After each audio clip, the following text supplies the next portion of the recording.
if Russia delivers more S-400 regiments and offers significant technology transfer with S-500, Bharat could both upgrade its strategic air defense and strengthen domestic manufacturing and maintenance capacity. This would align with Bharat's push under its self-reliance or Atmanirbharta policy while preserving strategic depth. Meanwhile, also energy security and diversified fuel supply. With global energy volatility and sanctions on Russia pushing up uncertainty, Bharat's continued supply of Russian oil gives it a buffer. For Russia, Bharat becomes an anchor buyer, helping Moscow maintain energy revenues even under pressure.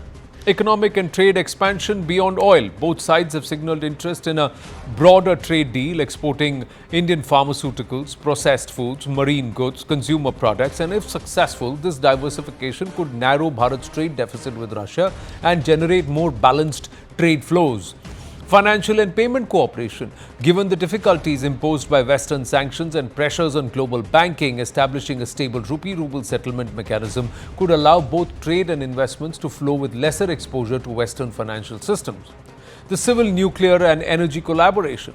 Talks are expected around small and medium nuclear reactors. For Bharat, that may help address long-term energy demand. For Russia, it's a way to export nuclear technology and deepen high-value industrial collaboration. Historically, Bharat's imports are far greater from Russia than the exports, leading to a persistent trade deficit.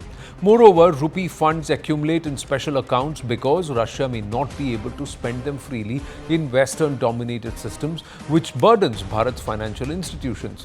Western pressure and sanctions. That's a big risk. Russia remains under sanctions owing to its Ukraine invasion, and if Bharat deepens cooperation, it may draw diplomatic pressure or secondary sanctions risks from the West.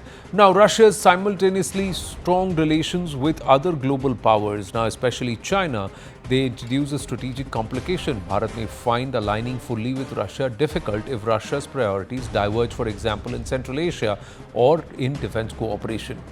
Implementation bottlenecks. Even if agreements are signed, putting them into practice requires stable institutional and logistical frameworks. Historical difficulties like slow movement on joint ventures, delays in defense deliveries or part supply, and underdeveloped trade infrastructure remain serious constraints. Now, meanwhile, Bharat does not want to be seen as tilting completely toward Moscow, especially when it is building relations with Western powers. It's on the verge of signing an FTA with the European Union. There's greater cooperation globally and defense partners, maintaining a multi-aligned foreign policy where there is a certain level of strategic autonomy that Bharat can exercise.